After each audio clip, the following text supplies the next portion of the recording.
Our Plant Stories has been nominated as a finalist in the Independent Podcast Awards in a new category called Environment and Natural World. I'll let you know how we get on. Thanks to all those who are regular supporters of the podcast with their commitment to buying a monthly coffee. And to Anne, who also sent some caffeine my way this month, all of which goes towards paying for this podcast, the hosting platform and the editing programme. The link is in the show notes. And now, a plant story.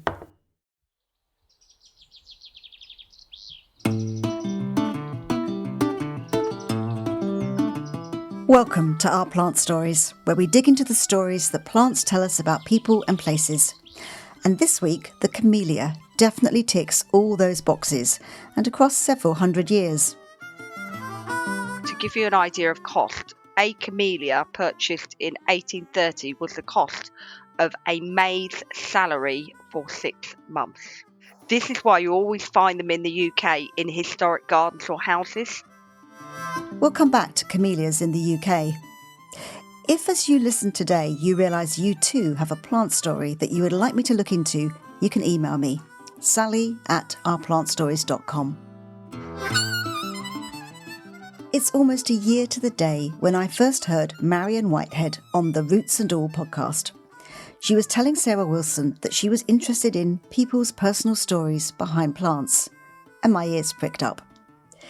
There will be plenty of personal stories in the episode. But to begin this story, I would like Marion, who is the supervisor of ornamental gardens and nursery at the Blue Mountains Botanic Gardens in Mount Tomah, to take us to Australia and a garden she is about to plant.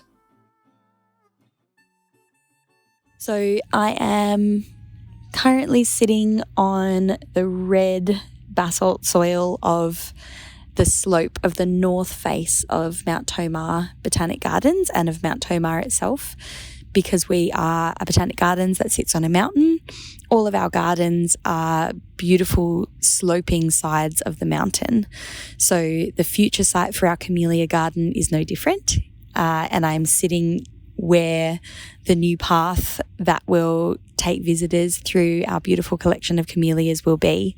I'm sitting on leaf litter of Eucalyptus fastigata, which is one of the overstory trees here. And then I'm sitting beneath a Quercus roba, which is starting to drop its leaves because we're coming into the start of autumn.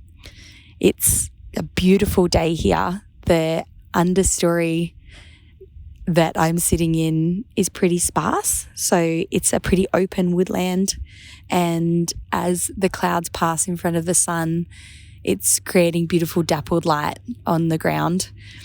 Because it's still early in the day, the lyrebirds are still running around frantically, which is one of the most conspicuous birds that we have on site. And at this time of the day, they're either chasing each other or mimicking all the other birds that exist in the area. There's also a few magpies watching me do this, and I just heard one of them make their early morning call.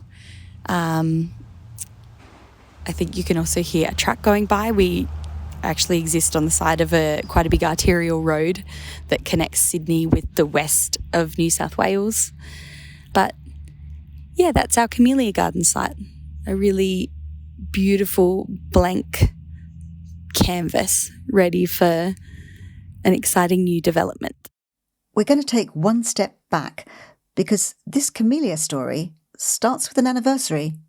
Yes, it does. It starts with their 200th anniversary, which is one of the longest anniversaries you can have in a country like Australia that's only over 200 years old. So it's the 200th anniversary of the first planting of a camellia at the Botanic Gardens in Sydney. And how does that 200-year anniversary connect to you right now in the Blue Mountains, in the Botanical Gardens? We are the cool climate, higher altitude annex of the Royal Botanic Gardens of Sydney, and we've been here for 35 years. And so we grow the cooler climate, higher altitude collections that belong to the Botanic Gardens. So this was a totally non-native species to Australia. You don't have camellias. No, we have no camellias in Australia. The closest country that has camellias endemic to it is Vietnam. So that's quite a way away from Australia. And do we know anything about why it came? I would say it's probably two things. Because tea is such a vibrant commodity, especially amongst sort of settler colonies, I would say that that was a big part of it. If it was Camellia sinensis being planted at the gardens, that was most likely for tea production, but more of the Camellia cultivars would definitely have been planted and were planted as a reminder of home for those who'd come out from the UK and were used to having them in cottage gardens, and they do surprisingly well in an Australian climate. So they were definitely brought out for nostalgic reasons, I think. And so you are about to how do you say, a camellia bed, make a camellia garden? What's Look, the technical term? it's a hard one. There's so many facets to putting a new garden in, building a new garden. I tend to just refer to the next step in the process, which for us, which will happen in the next couple of weeks, is breaking ground on our camellia garden.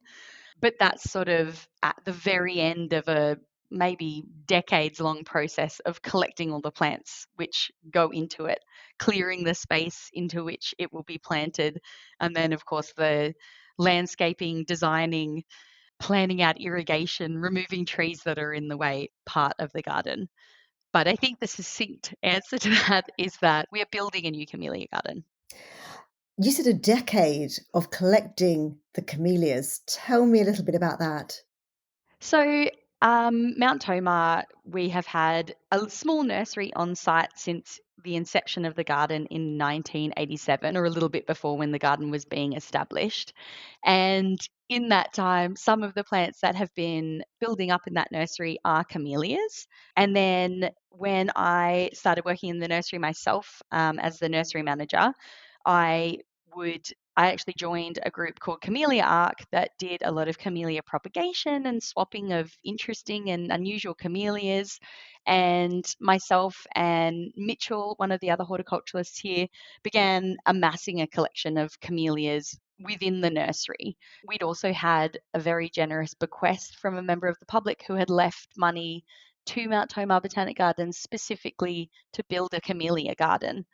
What will it mean to you when you put those first camellias that you've been tending, looking after for many, many years into the ground?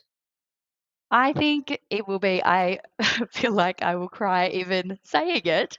I am so lucky to work in a job where I get so emotionally attached to the things I do, and I feel like the things that we do here, particularly with the camellias, are really meaningful things.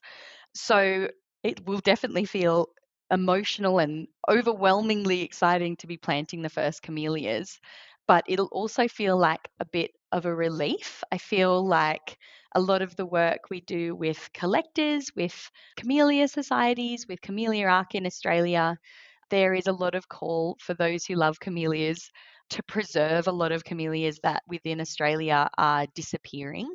And so this is a really fantastic step towards putting together a collection of the best camellias, the most special camellias, having them all in one place where the public can appreciate and enjoy them as well, and safeguard them for another 200 years.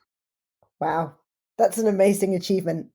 It really is, but it just feels so, I feel so peaceful at the thought of doing something to help preserve these really special garden plants. I mean, one of the reasons why we've recently been so frantically collecting camellias is that within Australia we don't get petal blight, which is a disease that affects camellias.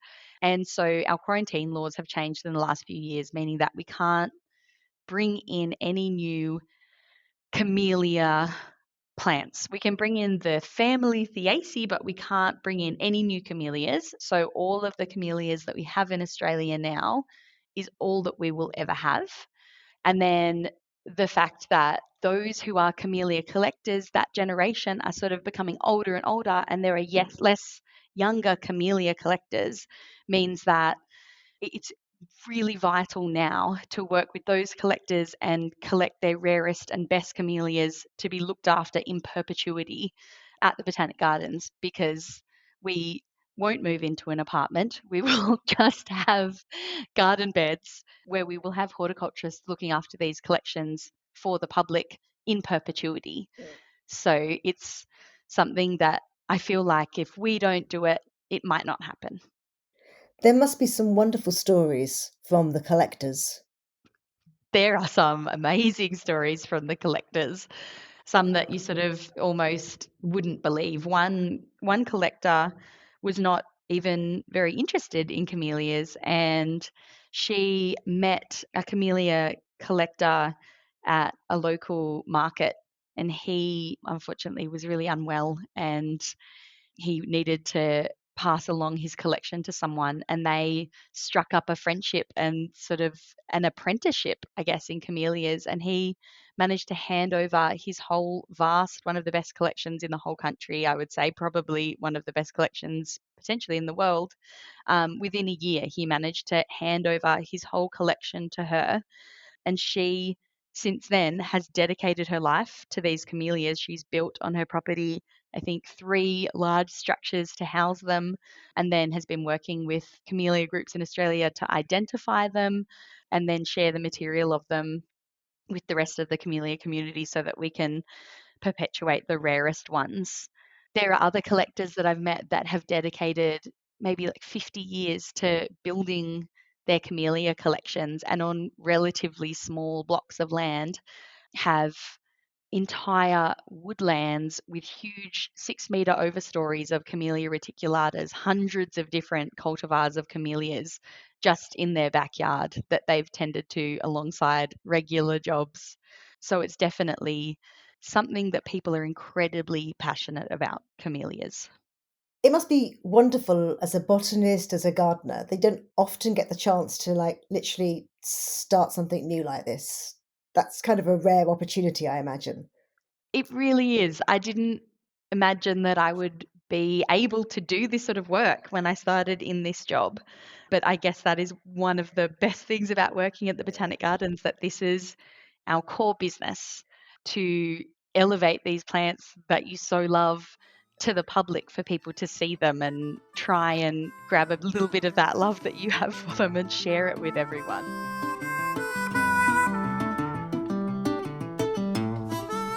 Which brings us neatly to the connections between camellia collections in Australia and the UK. Geraldine King, who you heard at the very top of the programme, is the garden manager at RHS Rosemore in Devon, but previously, for 8 years, she cared for the camellia collection at Chiswick House. This was a conversation between 2 horticulturalists with a passion for a plant and a dedication to making sure future generations can enjoy it. We're building a quite big landscape on the side of our mountain, on the north face of the mountain, to house all the ones that will be suitable at our climate. So a lot of that will be reticulatas that we'll let grow to sort of their full height. And then we have a bit of a collection of higos going, and then just a range of the ones that are really beautiful and dwindling in the country, and as many species ones as will suit at Mount Tomah. So we can sort of tell the story of camellias across cultures and across time. That's fantastic. And I mean, it's interesting you talk about reticulatas, because in the Chiswick collection, there was only one reticulata, and that was Captain Raw's. And that was the first ever Camellia reticulata, Captain Raw's. And it was the first reticulata to be introduced into Europe in about 1823. Now, there's an interesting story about this. So Sir Joseph Paxton, who went on to really make Chatsworth quite famous as landmark and build some amazing glass houses. He was at Chiswick, so he was an apprentice at Chiswick, and Paxton takes the Captain Raw's from the glass house at Chiswick and brings it to Chatsworth. And if you go to Chatsworth House, the 2 original Captain Raw's are there, but they both died. But they've still kept them there to say, look, these were the first ever reticulatas to come in. But there still was a Captain Raw's at Chiswick.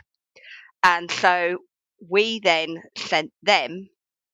Now, interestingly, it's incredibly hard to propagate. and you actually do it not by cutting. You have to graft them. Well, you have to graft Yeah. them, and it's really hard work. And I think one of the interesting stories that, particularly about propagating, we'll go on to this in a minute because I've got another fantastic story about propagation. But basically, the plant goes back to, so we're still planting Chiswick, they send theirs to Chatsworth, and then, believe it or not, Chiswick dies.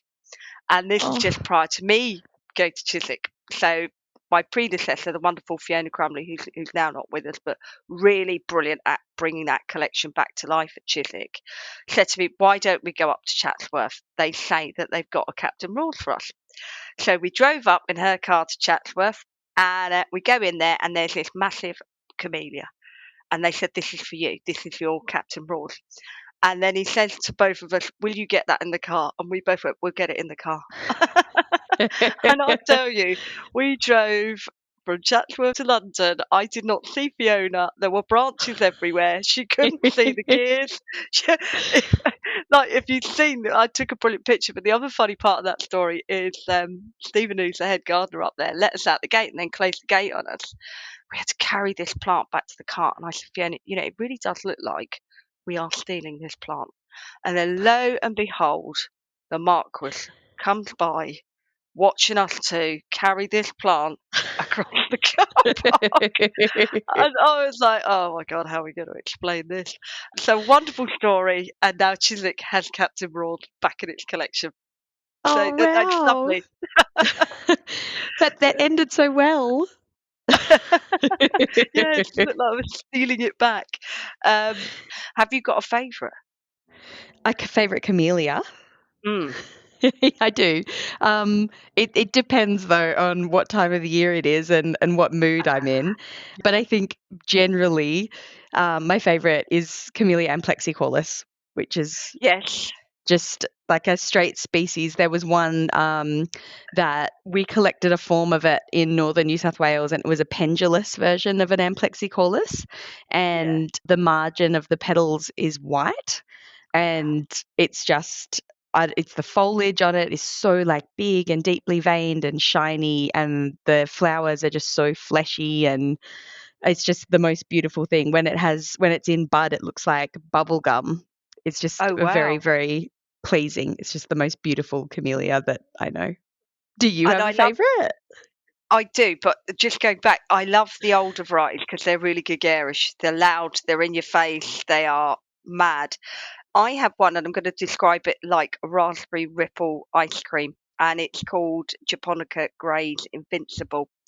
I've only ever seen one, and bearing in mind I've been out to Brittany, I've been out to Italy, to Lake Maggiore, I've been to several gardens in the UK, and I've not come across this one, but it was interesting because it was found in a garden, and I can't remember where in the UK, but basically Mr. Gray was a linen draper, and his gardener propagated this plant, and they called it Gray's Invincible.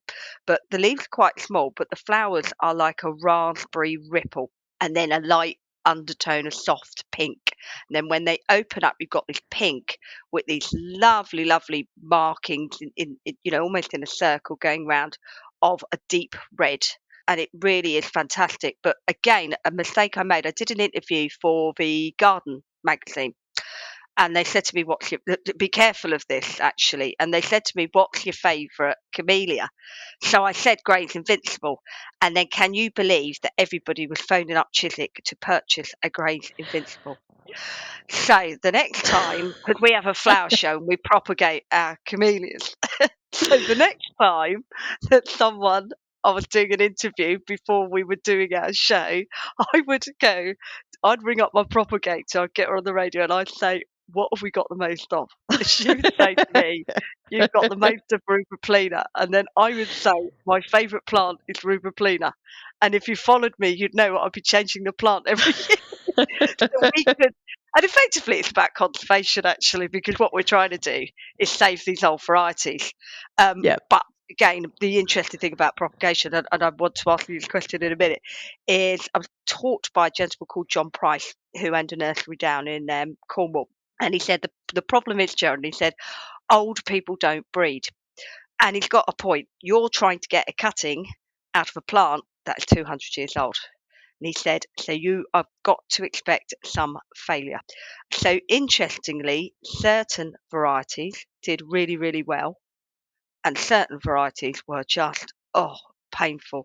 And you might get one or two. And so when you go around plant hunting, are you taking cuttings off of those plants? Yes. How's it working? Yeah.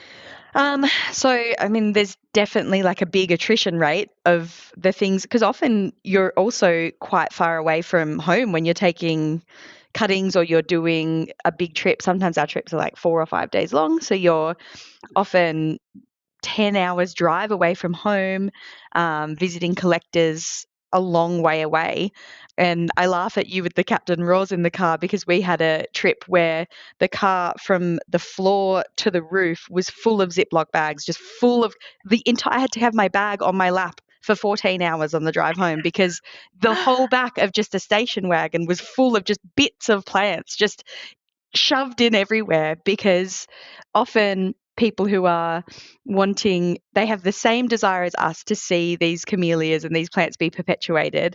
And often we're collecting things from collectors who are quite old, or they don't have other people to give their collections to. So they're putting all this trust in us to take as much as we can and propagate as much as we can and take it into our collection and look after it forever. So you end up with thousands of cuttings.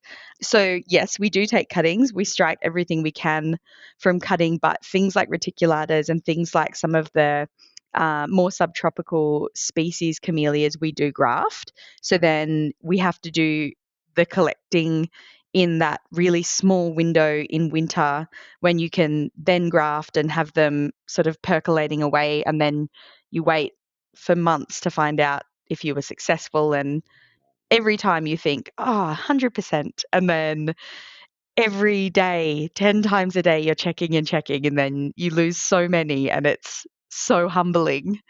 What I love about this, and I love this conversation because your passion for camellias is there from both of you, which is wonderful. But you're delving into a time when camellias were precious, valuable. People were excited by them. They were collecting them. And then in this current era, I don't get the feeling that camellias have as much love as they once did. Our gardens are shrinking. We perhaps have less space. Do you feel that's true? Or do you think their time will come again and we will, because when you describe them, it's exciting. It's stunning. You want to see those plants. Well, in the UK, they became very fashionable between 1850 and 1900. And then they went out of fashion.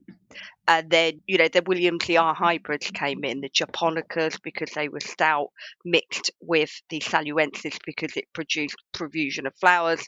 And thus came a massive flurry of these hybrids, which made them popular again. But you're quite right, they have gone out of fashion in the UK because they've got large flowers. But I think, again, you've touched on it, Marion, the species camellias, and the Italians were saying this, are becoming incredibly popular because they're small flowered, they're less messy, and some of them have scents. But the other one is the higos, because they are in your face beautiful. So I think what we're saying is the trend has changed. I mean, I don't know what's it like the other side of the world.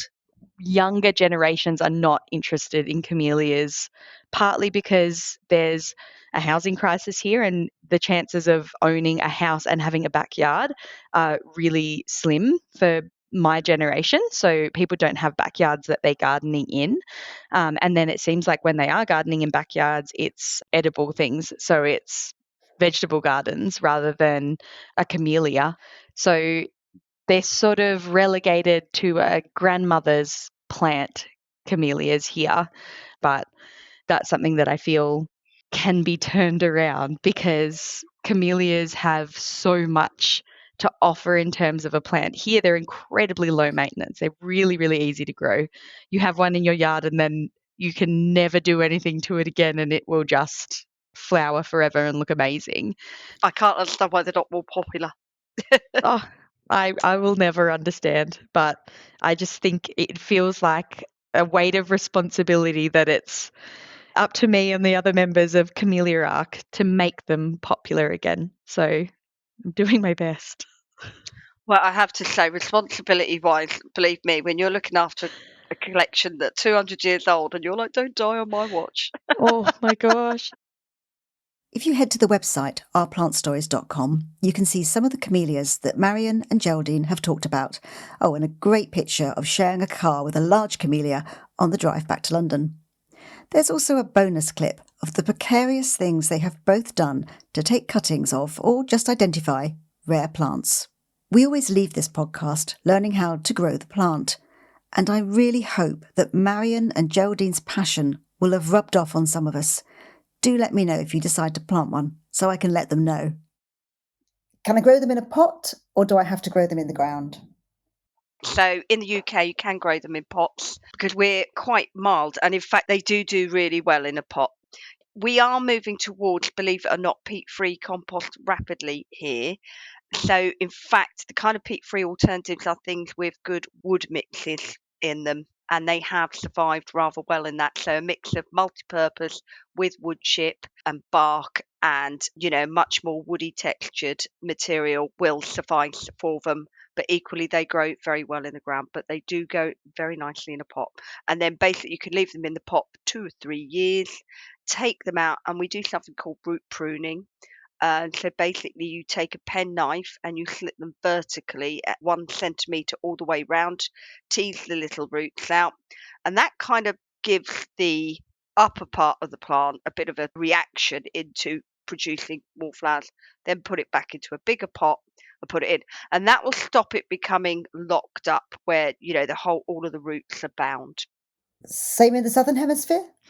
Same goes here. We have quite a big collection in our nursery at the moment in pots, and a lot of them have been in there for quite a while waiting for this garden to be built for them to go in. But they definitely much prefer to be in the ground. You see them thrive as soon as they go in. So I think definitely if they're in a pot here, it's just a matter of making sure that you're feeding them enough, giving them enough water, and potting them on at regular intervals so they don't become root bound and claustrophobic in their pots. So I've got my camellia.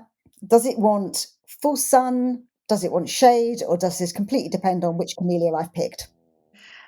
Okay, so in like the European climate, you ideally want to give it semi-shade. So it's quite happily underplanting away from the roots of large trees, but quite happily grow on that. Northern wall's good. I wouldn't put it on a south facing or east personally, so go, or west rather, but they'll quite happily grow. I mean, don't get me wrong, actually, in some of the larger gardens, they are growing out in full sun, but you'll find them might go a little bit chlorotic. If they do that, you just need to feed them with an iron feed.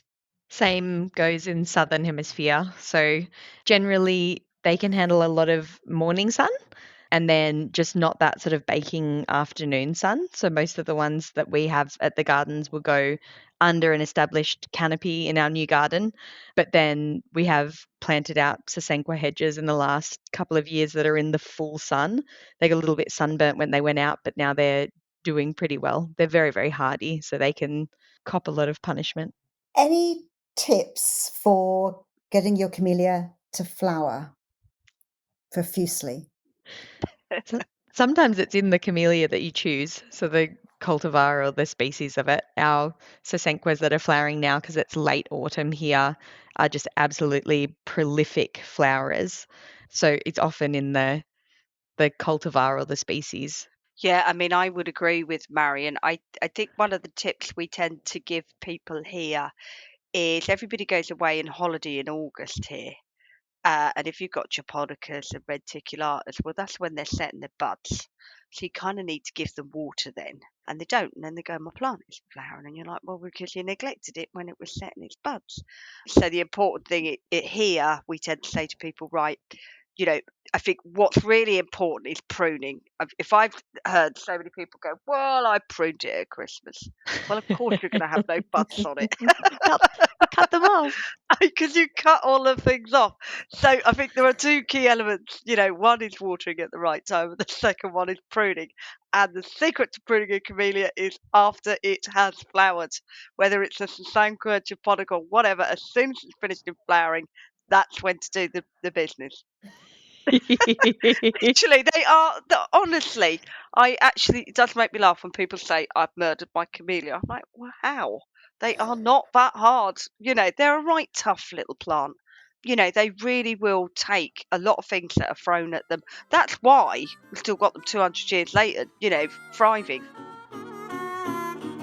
Our Plant Stories is presented and produced by me, Sally Flatman. If I ever get out to Australia, Marion, I'll come and help you plant. Quite Please happily. do.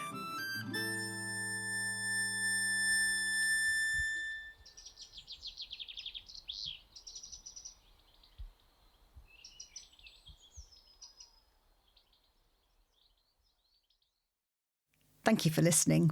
If you want to show your support for this podcast via Buy Me a Coffee, then the link is in the show notes or on the website ourplantstories.com. I promise you, your virtual coffee will go towards the podcast, not plants.